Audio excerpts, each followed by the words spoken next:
Amém, irmãos? A Ele toda honra, toda glória e todo louvor. Meus irmãos, abram suas Bíblias, nós vamos meditar na palavra de Deus. Livro de Deuteronômio, capítulo 6. Vamos ler os 7 primeiros versículos e você poderá se colocar em pé assim que achar essa passagem. Deuteronômio, capítulo 6, do versículo 1 até o versículo 7.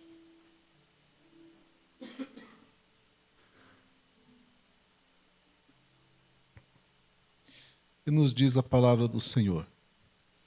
Estes são os mandamentos, os estatutos e os preceitos que o Senhor teu Deus mandou ensinar-te, a fim de que os cumprisses na terra a qual estás indo para possuir, para que temas o Senhor teu Deus e guardes todos os seus estatutos e mandamentos que eu te ordeno, tu, teu filho e o filho de teu filho, todos os dias da tua vida, e para que os teus dias se prolonguem.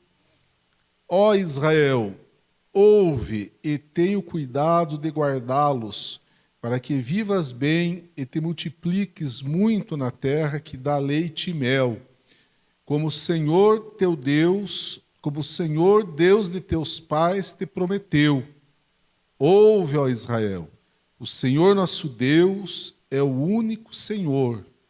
Amarás o Senhor teu Deus de todo o teu coração. Repita comigo. Amarás o Senhor. Mas está fraco, irmãos. Espera aí. Está muito fraquinho, né? Vamos lá. Amarás o Senhor. Vamos ver a tradução ali do... Tá? Que para ninguém falar, porque a minha aqui está diferente. Né? Então vamos lá. Amarás, pois, o Senhor. Amarás, pois, o Senhor teu Deus. Vamos lá. Vai. Todo mundo junto. Depois de mim. Eu falo e vocês repetem. Amarás, pois, o Senhor teu Deus. Amarás, pois, o Senhor teu Deus. De todo o teu coração. De toda a tua alma, e de toda a tua força. Vamos lá, passa lá, Lucas. Estas palavras que hoje te ordeno, estarão no teu coração. E tu as inculcarás a teus filhos. E delas falarás assentado em tua casa. E andando pelo caminho, ao deitar-te e ao levantar-te. Amém. Pode sentar então. Muito bem, irmãos. Aqui nós temos em Deuteronômio 6, Moisés dando as suas últimas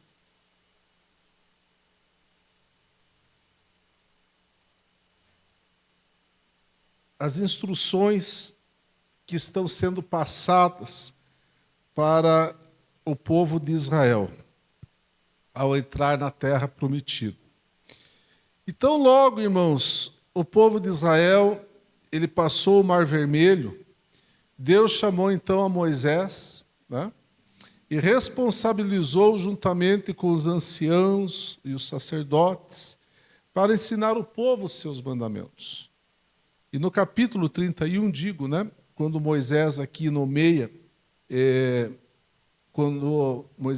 Josué como seu sucessor, a lei deveria então ser lida ao povo a cada 7 anos. O povo não poderia jamais esquecer da palavra de Deus, da lei do Senhor, E os pais, eles deveriam ensinar a palavra de Deus aos seus filhos em todos os momentos. Quando nós lemos ali a tua casa, andando pelo caminho, ao deitar-te, ao levantar-te, né? Está dizendo, entre linhas, irmãos, em todas as ocasiões, as oportunidades que a palavra de Deus ela fosse ensinada aos seus filhos. O povo deveria ler e ouvir a palavra de Deus, irmãos. A cada 7 anos ela deveria ser lida para o povo, conforme recomendação aqui. E os sacerdotes, os anciãos, eles deveriam ensinar o povo a palavra de Deus. Numa convocação de homens, mulheres, crianças e até os estrangeiros. Isso deveria ser a cada 7 anos, na festa dos tabernáculos. E nesta reunião, ela tinha 3 propósitos, irmãos. Então, o primeiro propósito era ensinar a lei de Deus. Ou seja, o povo deveria aprender a lei de Deus, a conhecer a lei de Deus. Tá? É como nós frequentamos a escola bíblica dominical, os cultos de ensino, para o quê? Para aprender a lei de Deus, para aprender a palavra do Senhor. Então, esta era a finalidade desta reunião, desta assembleia, que a lei fosse ensinada. E para que o povo aprendesse a temer a Deus, a temer ao Senhor. Então, aprender, temer, e o terceiro objetivo era obedecer a Deus. Porque não adianta, irmãos, eu ter o conhecimento da Bíblia, né? E às vezes até uma certa reverência, né, pela pessoa de Deus, mas eu não atento em obedecer a palavra de Deus. Então eu preciso estar enquadrado em aprender sempre a palavra de Deus para crescer no conhecimento do Senhor, para temer ao Senhor. E o temer a Deus aqui, eu vou falar mais à frente, mas o temer a Deus envolve aqui a nossa obediência. Né? Então, temer a Deus e obedecer a Deus. Então, este era o princípio, tá? Os 3 objetivos desta assembleia, para que o povo fosse fortalecido pela palavra de Deus, pela explanação, pelo ensinamento, pela pregação da palavra de Deus. Mas, infelizmente, irmãos, após a morte de Josué, Josué morreu com 110 anos, e a geração que o sucedeu, a palavra de Deus nos diz, né, ela deixou de servir a Deus. E nós temos aqui, em Juízes, no capítulo 2, versículo 10 e 11, a palavra de Deus nos diz: depois que toda aquela geração foi reunida a seus pais, surgiu outra geração que não conhecia o Senhor, nem o que ele havia feito por Israel. Olha, irmãos, que triste isso. Não é? Então, quantos benefícios Israel teve servindo a Deus no deserto, né? Depois que Deus tirou o povo lá do Egito, né? Quantos milagres, falamos aqui, umas quartas-feiras aqui, né? Sobre essa saída do povo de Israel do Egito até a entrada na terra prometida. Então, quanto tempo ali, quantas peregrinações, mas Deus ali dando saúde ao povo, curando o povo, sustentando o povo, dando água geladinha no meio do deserto ao povo, comida, nada faltou para o povo. Mas, infelizmente, irmãos, depois que eles entraram na terra prometida, eles se esqueceram de Deus, tá? Como nos diz aqui a palavra, né? Em Juízes, capítulo 2, versículos 10 e 11, continuando aqui. Então os israelitas fizeram o que era mal aos olhos do Senhor e cultuaram os Baalins, se misturaram com os deuses, né, daquelas nações, cultuaram, irmãos, esqueceram de Deus. E por isso, então, o povo pagou um preço muito caro, muito alto. Eu quero falar aqui nesta noite, tá, sobre o temor a Deus, a verdade e a santidade. Valores e princípios fundamentais da vida cristã que nós não podemos deixar de atentar para esses três valores: temor, verdade e santidade, irmãos. Bom, então, assim, os filhos de Israel fizeram o que era mau aos olhos do Senhor, e como consequência, a condenação divina caiu sobre Israel em forma do quê? De opressão e escravidão, não é? Então, o povo plantava, o inimigo ia lá e roubava o que o povo plantou. Tá? O povo cuidava dos seus animais, das suas criações, né? O inimigo ia lá e roubava. Então, eles estavam sendo oprimidos. E o livro de Juízes, irmãos, relata isso. Foi um ciclo vicioso, né? Então, quando aquele líder estava dirigindo ao povo, levando o povo a adorar a Deus, estava tudo uma maravilha, né? Mas de repente aquele líder morria, e então o povo voltava a praticar as coisas erradas. Né? Então, voltava a praticar as coisas conscientemente. Né? E então, irmãos, por quê? Porque não zelaram pela sã doutrina, pela palavra. E nós devemos zelar pela sã doutrina, preservando os valores cristãos em meio a uma sociedade totalmente corrompida pelo pecado. Não é porque, irmãos, a maioria faz que nós devemos fazer também. Não, é errado. Não é? Se é errado, não é porque a maioria faz que nós devemos fazer também. Nós devemos zelar pela sã doutrina. E a base para a formação de um lar cristão sólido está na formação dos valores morais e espirituais. E o que são valores morais e o que são valores espirituais? Valores morais são os princípios éticos que orientam o comportamento. Tá? São valores morais, como a honestidade, a integridade, a justiça, a compaixão. Esses valores são ensinados nas Escrituras e refletem o quê? O caráter de Deus, a justiça de Deus. Esses são os valores morais, alguns valores morais, né? E os valores espirituais?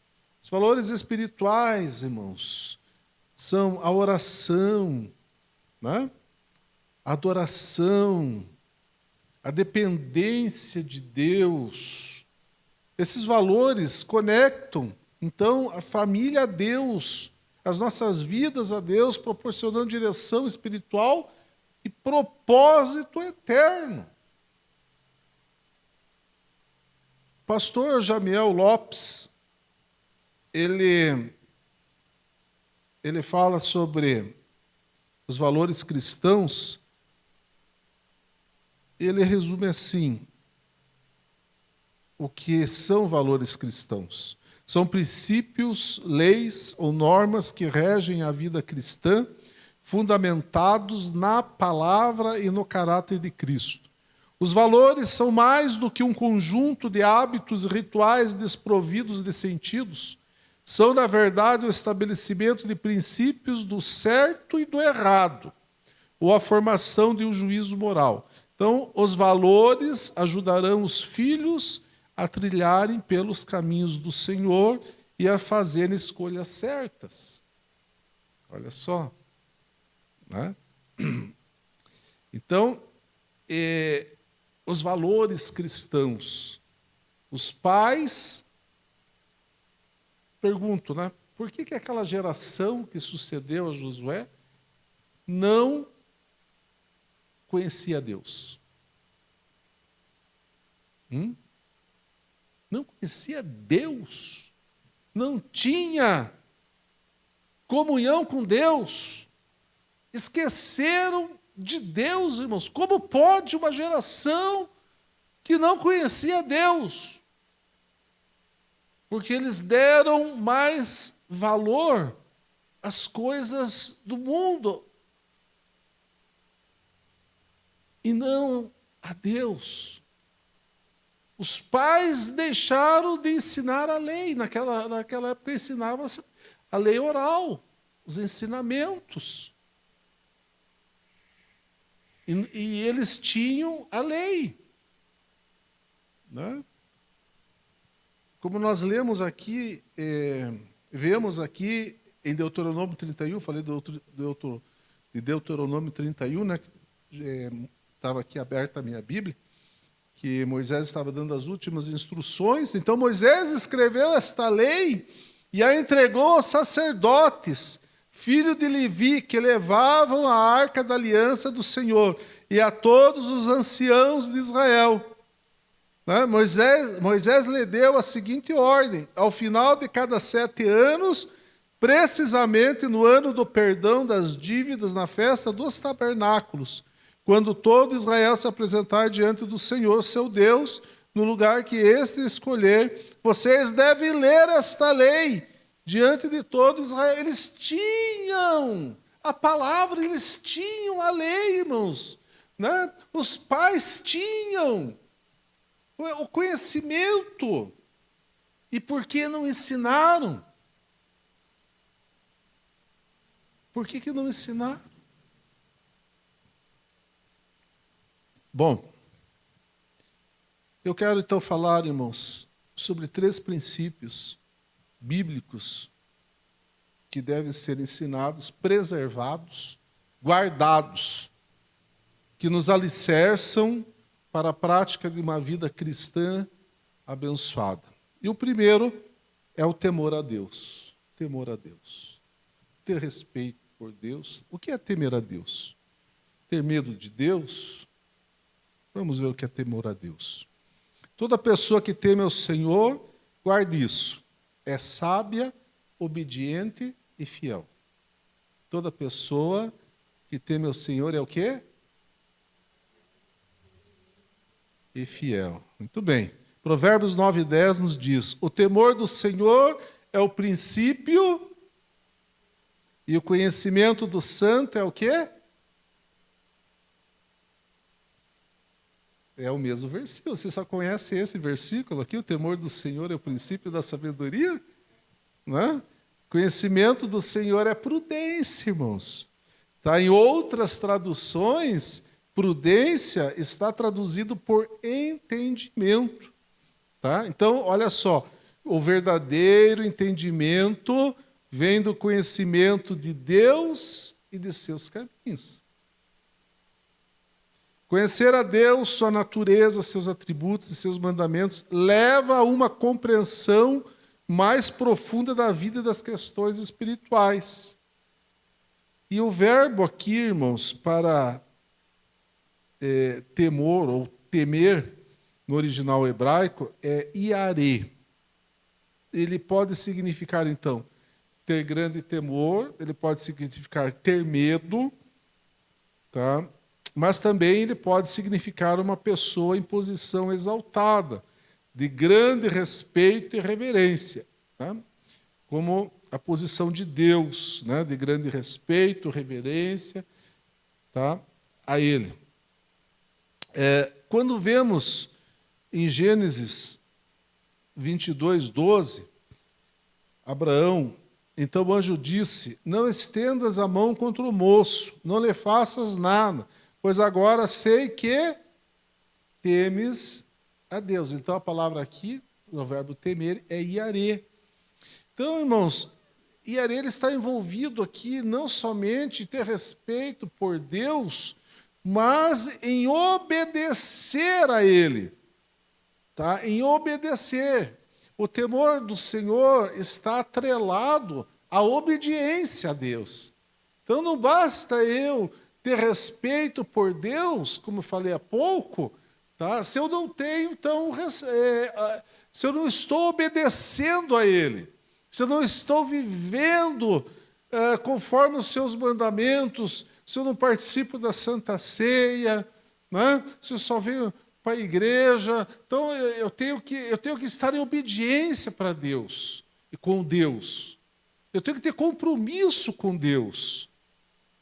E é isso que Deus quer de nós, né? Que tenhamos compromisso com Ele. Não basta estar na igreja, irmãos, né? Quantos crentes estão aí descompromissados, né, com Deus dentro da igreja? Deus tem compromisso com quem tem compromisso com Ele, irmãos. Isso é fato, né? E as histórias na Bíblia, elas comprovam esta veracidade, né? Esta verdade. Então, Abraão, ele obedeceu a Deus, mesmo que o contexto não favorecia ele. Mas agora, para eu estar na igreja, para agradecer a Deus, para eu vir para a igreja, Deus precisa fazer alguma coisa para mim. Deus precisa me dar o emprego dos meus sonhos, Deus precisa dar a casa dos meus sonhos, Deus precisa fazer alguma coisa para eu estar na sua casa, para louvar a Ele. Não é assim, irmãos. Não é dessa forma. O contexto não pode nos favorecer. Não é? Nós temos que servir a Deus, independente das circunstâncias que nos rodeiam. Ou somos crentes de verdade ou não somos. Não é? Então, Abraão, ele foi, tá? Ele foi, então, sacrificar o seu filho, mas Deus jamais permitiria tal ato, né? Mas ele estava ali sendo provado por Deus, e ele, então, não desobedeceu a Deus. E a Bíblia nos diz que quando ele pegou o cutelo, o anjo: não faças nada ao menino, não é? Visto que não me, porque agora sei que temes a Deus, visto que não me negaste teu filho, teu único filho. Não é? Então Abraão aqui, irmãos, demonstrou uma submissão de temor à vontade de Deus. Tá? Lá no capítulo 12, o que Deus falou para Abraão? Abraão, sai da terra, no meio da tua parentela, e ele saiu da sua terra para uma terra que ele não conhecia, não sabia onde era. Hã? Você faria isso, irmãos? Você sai da sua casa sem saber aonde que eu vou? Né? Hã? Você pega um ônibus sem destino? Não, irmão, você tem que ter uma orientação. Tá? E olha aqui, ó, quem que era a orientação de Deus, de Abraão? Era o próprio Deus. Né? Era o próprio Deus. Quem sabe as pessoas perguntavam: Abraão, para onde você está indo? Ah, eu não sei, mas eu estou indo. Deus vai me mostrar. Nossa, ele está indo para não sabe nem para onde.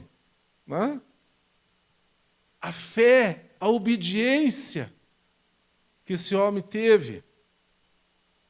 Né? Ivão, que é chamado pai da fé, né, irmãos? Porque ele creu, foi chamado amigo de Deus, né, pela sua obediência. Então, ele se dirigiu para um lugar que não conhecia, e também quando foi sacrificar o seu filho Isaque em obediência.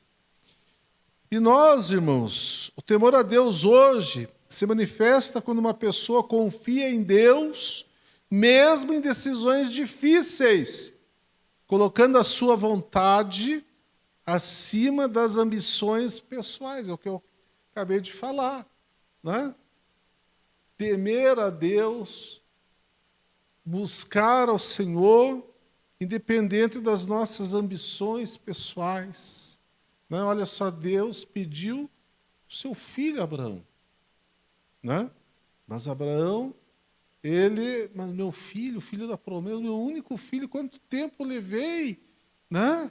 Para pedir a Deus esse filho da promessa, e agora o Senhor quer. Mas Abraão, ele entendeu que a vida pertence a Deus, né? Assim como Jó. Ele entendeu. O Senhor deu, o Senhor tirou. Mas a fé de Abraão era tamanha, né, que ele falou para os seus moços: não fiquem aqui, né, nós vamos ali adorar e já retornaremos. Olha só. Né? Então, de uma forma ou outra, ele ia voltar com o menino. Essa era a fé de Abraão. José, irmãos, do Egito, tá? Ele recusou o pecado, declarando que não poderia trair Deus ao cometer adultério. E o temor a Deus, então, é visto em escolhas éticas e morais, como rejeitar a corrupção ou relacionamento ilícitos, mesmo quando ninguém está observando. E agora eu quero pegar aqui um pouquinho, né? Aqueles momentos ficamos sozinhos, ninguém está observando, a esposa não está observando, o esposo não está observando, os pais não estão observando, né? Aí pegamos o celular, acessamos a internet, as redes sociais, e o que nós estamos fazendo? O que nós estamos vendo? O que nós estamos olhando? Então, irmãos, o temor a Deus, tá? É visto em escolhas éticas. Aquilo serve, aquilo vai me edificar. Então, nós temos que... Né? Se está me edificando, tudo bem. Agora, se vai me prejudicar, irmãos, não vamos fazer, pelo amor de Deus, irmãos. Não vamos olhar, pelo amor de Deus. Vai nos prejudicar, você vai estar olhando aquilo que vai te destruir. Você está alimentando a tua mente com aquilo que vai te dominar, com aquilo que vai te destruir. Você tem que resistir a isso. Porque o pecado, irmãos, o pecado, ele envolve a pessoa. Né? A princípio, ele é agradável, ele é bom, mas ele é perigoso. Né?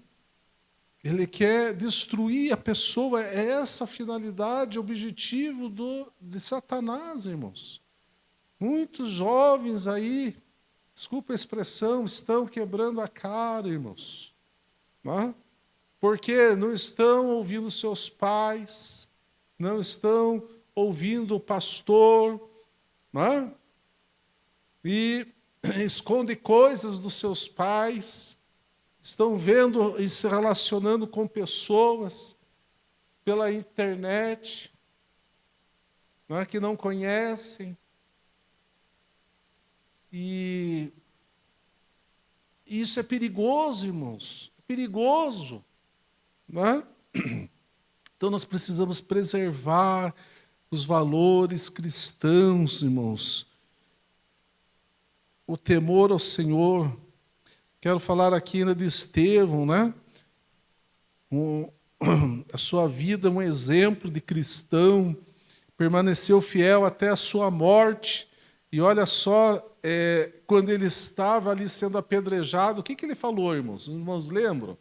que Estevão falou? Ele orou a Deus, né? Ele de joelhos ali, e ele orou como a Deus?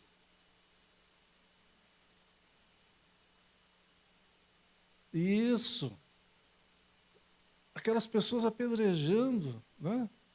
E Estevão ali orando por eles, né? Pedindo que o Senhor tivesse misericórdia da vida deles. Então, mesmo em situações de injustiça, o sofrimento, né, o temor a Deus se reflete quando alguém responde com graça e perdão. Saber perdoar, irmãos. Aquele que teme a Deus, perdoa. Né? Aquele que teme a Deus, perdoa. Então não adianta eu conhecer a palavra de Deus, né? Respeitar a Deus e não perdoar. Ou até mesmo praticar a palavra de Deus parcialmente. Né? Porque quando chega aqui na parte do perdão, eu não consigo perdoar. Por que eu não consigo perdoar? Porque eu tenho que pedir perdão para Deus, primeiramente. Preciso me humilhar diante de Deus para conseguir perdoar. Eu preciso ter o amor de Deus no meu coração para eu poder perdoar. Por que eu não perdoo? Porque eu não tenho o amor de Deus no meu coração. Se eu tivesse o amor de Deus no meu coração, eu perdoaria. Ah, irmãos. Né? Paulo diz que o amor de Deus é derramado em nossos corações. Então, o amor de Deus, o amor supera tudo, irmãos. Se eu não perdoo é porque o amor de Deus, está faltando o amor de Deus no meu coração. Né? E qual que é o objetivo do homem? Qual que é o nosso objetivo aqui, na face dessa terra, irmãos? Né? Eclesiastes 12, 13. O pregador, né? Salomão aqui, ele foi bem enfático. No final do livro de Eclesiastes, Salomão termina com sérios e sábios conselhos e ele fecha com o versículo-chave. Tá? O versículo 13, capítulo 12, verso 13. Agora que já se disse tudo, aqui está a conclusão. Teme a Deus e obedece os seus mandamentos. Olha só. Teme a Deus e obedece os seus mandamentos. Porque este é o propósito do homem. Né? Estão entendendo? Este é o propósito do homem. Teme a Deus, temer a Deus. Então, Salomão aqui já na sua velhice, muitos entendem, né, que ele escreveu o livro de Eclesiastes já na sua velhice. E ele experimentou de tudo, tá? Mas ele conclui: teme a Deus e obedece aos seus mandamentos, porque este é o propósito do homem. E a Bíblia de Estudo Pentecostal traz uma nota, irmãos, que conservando o intenso sentimento de respeito, reverência e honra por Deus, sua misericórdia e seu juízo, estaremos propensos a evitar o mal e fazer o que é certo, conforme as normas estabelecidas na palavra. E isto nos permitirá encontrar o nosso propósito na vida e ter a satisfação que não pode ser achada de outra maneira. Né? Então, é somente na direção do Espírito Santo, na comunhão com Deus, na obediência à sua palavra, é que, então, nós vamos encontrar o propósito de Deus para a nossa vida.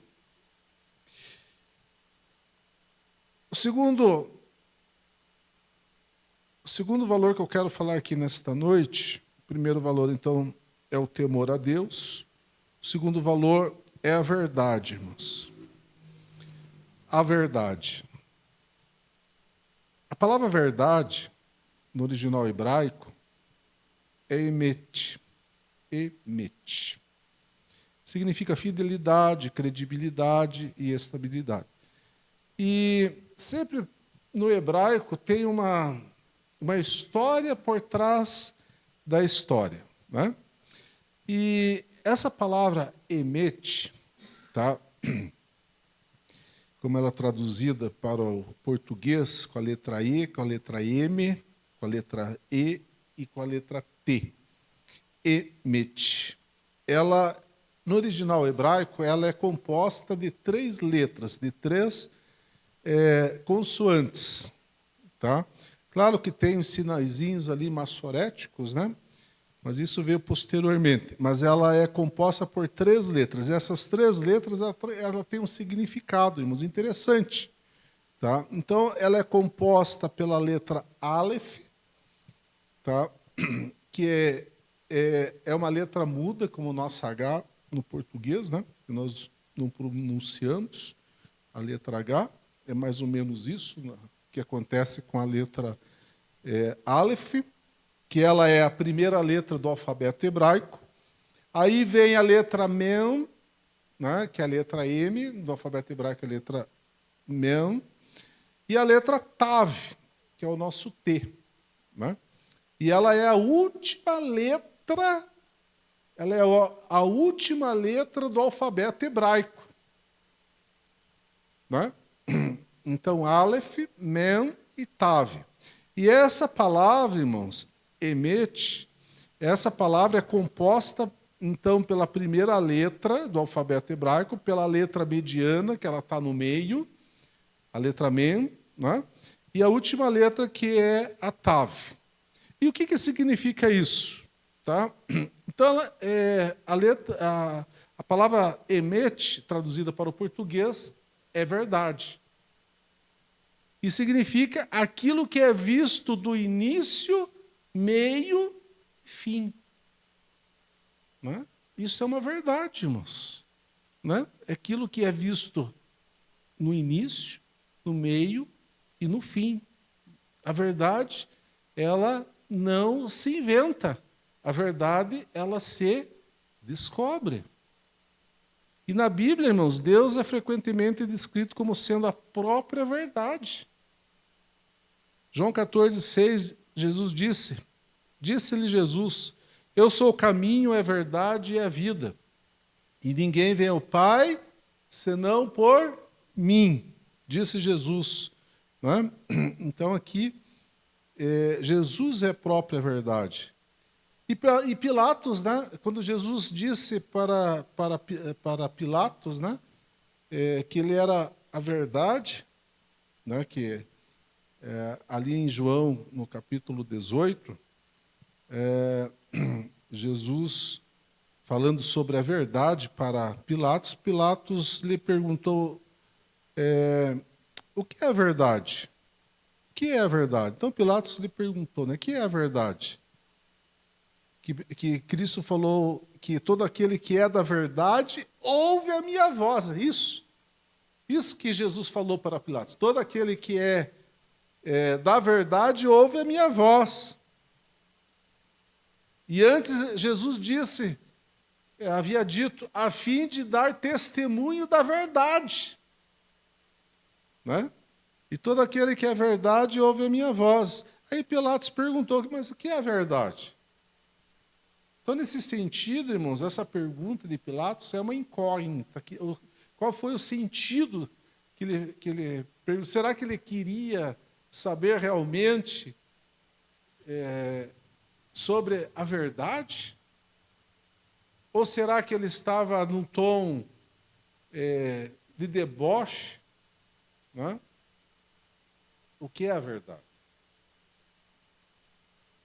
Ou num tom cético, né? Então, não sabemos em que sentido ele perguntou, porque quando ele disse isso, ele foi ao povo e falou, eu não vejo e não vi pecado nenhum nesse homem. Né? E João, ainda, irmãos, no capítulo 30, no verso 31, Jesus dizia, pois, aos judeus que criam nele, se vos permanecerdes na minha palavra, verdadeiramente sereis meus discípulos, e conhecereis o quê? A verdade. No hebraico é emet, mas aqui no original grego é aletheia. Tá? Tem o mesmo significado. Né? Eu falei para os irmãos. E a verdade vos... E quem é a verdade? Jesus disse, eu sou a verdade. Né? Então, aqui, irmãos, aqui nós temos 3 verdades absolutas. Quer marcar aí? Pode marcar. Primeira verdade, se permanecermos firmes na palavra, seremos verdadeiros discípulos. Olha que Jesus fala, se vós permanecerdes na minha palavra, verdadeiramente sereis o quê? Meus discípulos. Então isso quer dizer que existem os falsos discípulos, irmã Nelly, né? Jesus está ensinando aqui. Existem os falsos discípulos. Mas se Jesus falou, verdadeiramente sereis meus discípulos. Porque muitos que seguiam a Cristo não eram verdadeiros discípulos, mas estavam lá no meio da multidão. Né? Bom, e Jesus, então, essa é a primeira verdade. Tá? Para nós sermos verdadeiramente discípulos, precisamos permanecer na palavra do Senhor. Foi o que Jesus disse. Se vós permanecerdes na minha palavra, verdadeiramente sereis meus discípulos. É a primeira verdade. Segunda verdade, e conhecereis a verdade. Então, vamos conhecer a verdade, a libertação. Conheceremos a verdade, conhecimento pessoal, profundo de Jesus. Né? Então, essa é a segunda verdade. Conhecimento pessoal. Tá? E Jesus, então, ele finaliza. E a verdade vos libertará. É a terceira verdade. Seremos totalmente libertos do quê? Do pecado através da verdade. Não é? Então, irmãos, a palavra de Deus, quando nós a lemos, nós estamos buscando a verdade, estamos conhecendo a verdade, estamos conhecendo o caminho correto, o caminho certo. E quando nós conhecemos o caminho certo, por que nós vamos voltar e fazer as coisas erradas novamente? Não? Se eu agora sou conhecedor da verdade, por que eu vou fazer o errado? Não, irmãos? Então, alguma coisa não está certa nisso. Né? Porque se eu conheço a verdade, eu devo viver a verdade. Eu devo andar na verdade. Eu devo obedecer à verdade. Bom, seguindo aqui, já vamos partir para o final. Efésios capítulo 6, versículo 14. Estais, pois, firmes, tendo cingidos os vossos lombos com o quê? Cingir o lombo com o quê? Com a verdade. Está ali, no telão, né? Na tela. Estais, pois, firmes, cingindo-vos com a verdade e vestindo-vos da couraça da justiça. Então, aqui, o que é a verdade? Paulo estava aqui fazendo uma metáfora, né, com a armadura do soldado romano. E aqui, então, ele fala que a verdade é o cinturão. Tá? O cinturão da verdade. E para que serve o cinto? Então, o cinto, ele garantia, irmãos, o quê?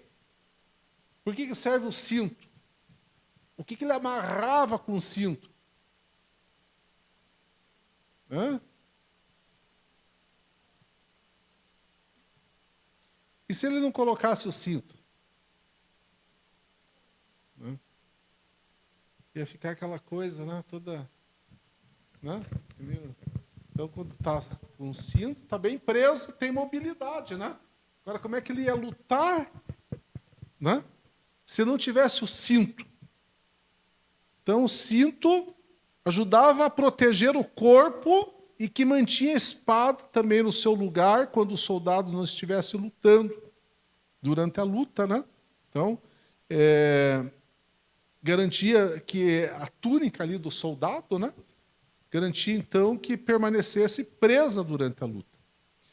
E o cinto retrata a peça usada para dar mobilidade no combate e refere-se à verdade da doutrina de Cristo e à integridade do soldado.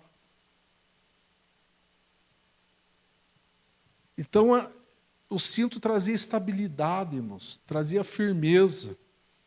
Né? Assim como o cinto físico mantém as peças da armadura no lugar e proporciona estabilidade ao soldado, a verdade espiritual age como base sólida e firme para a vida cristã.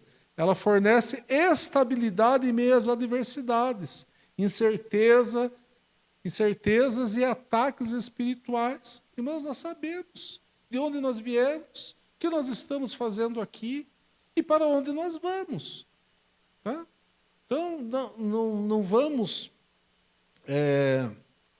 vamos crer numas heresias, inventos de doutrinas que são pregadas, disseminadas aí fora.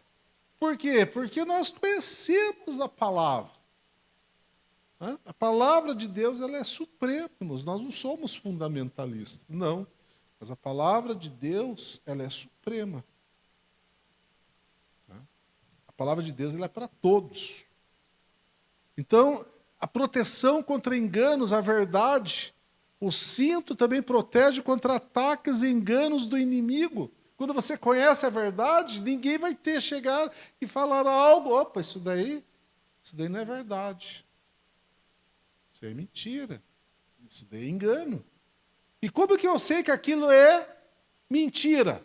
Que aquilo é engano? Quando eu conheço isso. Quando eu conheço a verdade. Se você pega uma nota falsa, como é que você sabe que aquela nota, né, aquele dinheiro é falso? Porque você precisa conhecer a nota verdadeira.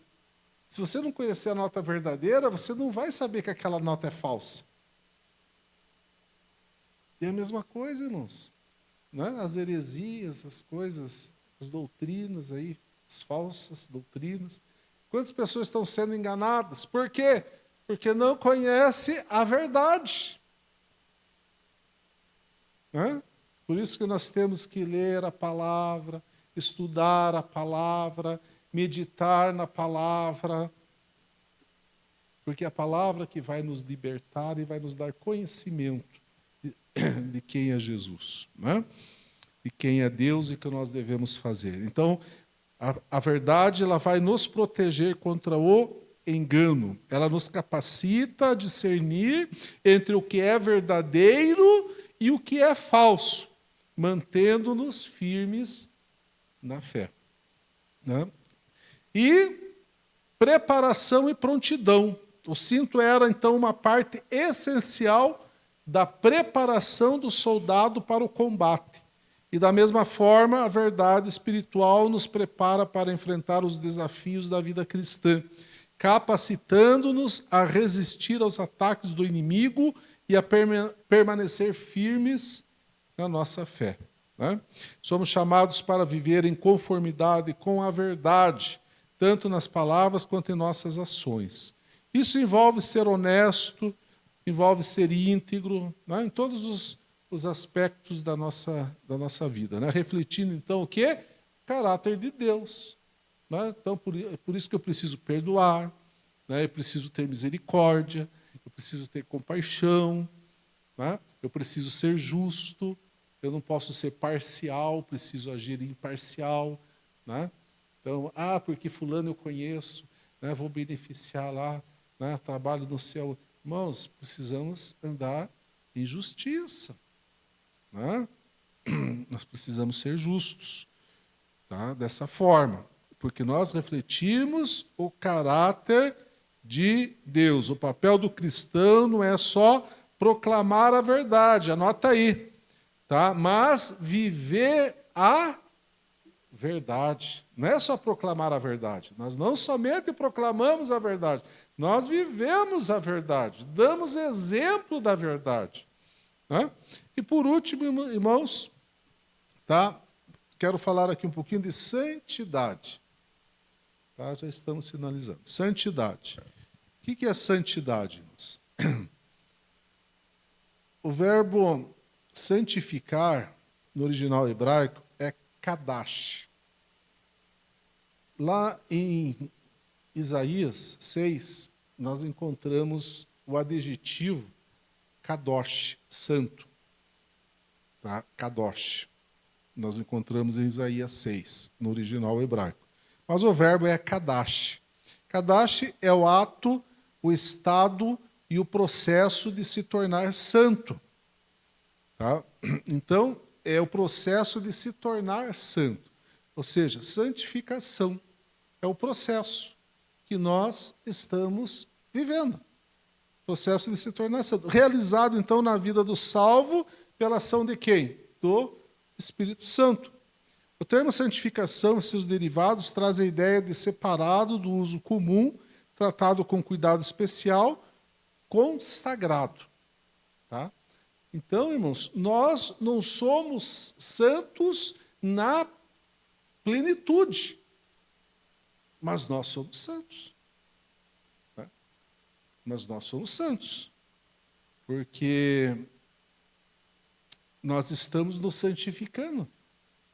Né? Nós estamos nos desviando do pecado, das imundícies. Nós estamos desviando, então nós somos santos. Nós estamos nos aperfeiçoando.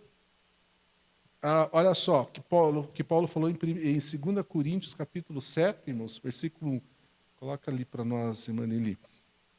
Na minha tradução diz assim: ora, amados, pois que temos tais promessas, purifiquemo-nos de toda imundícia da carne e do espírito, aperfeiçoando o quê? A nossa santidade. Então, ou seja, estamos andando na santificação. Né? Aperfeiçoando a santificação no temor a Deus, que eu acabei de falar aqui, que é a obediência a Deus. Né? Então, vemos aqui que nós estamos no caminho, porque os nossos pecados são, quando nós aceitamos a Cristo, né? A irmã Terezinha falou aqui que não nasceu num lar cristão, eu também não nasci, né? Muitos aqui também não, acredito que não nasceram, e se nasceram tiveram esse privilégio. Mas quando aceitaram a Cristo, né? Aceitaram a Cristo, daquele momento seus pecados foram perdoados e fomos justificados diante de Deus. É uma ação instantânea, irmãos. Mas agora a ação da santificação, ela é gradual. Né? Ela é gradual. E até a volta do Senhor, nós estamos sendo santificados. Então ainda não alcançamos a santidade plena, de nunca mais pecar. Mas nós somos santos porque nós vivemos, né, uma vida de santificação. Tá? Bom, Paulo também diz: e que acordo tem o santuário de Deus, né, com ídolos? Pois somos santuário de Deus vivo, como ele disse: habitarei neles e entre eles andarei. Eu serei o seu Deus e eles serão o meu povo. Portanto, saí do meio deles e separai-vos. Diz o Senhor: e não toqueis em nenhuma coisa impura, e eu vos receberei. Serei para vós pais, sereis para mim filhos e filhas, diz o Senhor Todo-Poderoso. E 1 Tessalonicenses, capítulo 5, versículo 23, nos diz que o mesmo Deus de paz vos santifique em tudo, e todo o vosso espírito, alma e corpo. Deus só quer o coração. Espírito, alma e corpo, né, sejam plenamente conservados, irrepreensíveis para a vinda de nosso Senhor Jesus Cristo. Não é, irmãos? Então, desde a queda de Adão e Eva, pecado entrou no mundo e afetou todas as áreas da vida humana, incluindo o espírito. Embora o espírito humano tenha sido criado para comunhão com Deus, o pecado distorce essa comunhão e separa as pessoas de Deus. Tá? Isaías 59, 2. Coloca lá, irmã Nelly, Isaías 59, 2. O que faz divisão entre o homem e Deus é o pecado. Por que Deus não ouve a oração do pecador? Não é? Aquela pessoa que está em pecado, digo, tá, irmãos? Aquela pessoa que está em pecado, Deus não ouve por quê? Porque a pessoa precisa se arrepender. Mas as vossas iniquidades fazem separação entre vós e o vosso Deus. E os vossos pecados encobrem o seu rosto de vós, para que vos não ouça. Não é? A pessoa precisa se arrepender dos seus pecados, para ter suas orações ouvidas diante de Deus. A Bíblia descreve o ser humano como uma entidade composta de espírito, alma e corpo, e o espírito humano é a parte que se relaciona com Deus, capaz de comunhão espiritual e discernimento espiritual. Irmãos, o que a Bíblia nos diz, para finalizar? Que o Espírito de Deus, com o nosso espírito, confirma, né, que nós somos filhos de Deus. Né? Nós somos filhos de Deus. Então, será que nós temos essa confirmação? Tá? Porque quando eu sei que eu sou chamado filho de Deus, porque quando eu estou obedecendo a Ele, eu estou na direção dEle.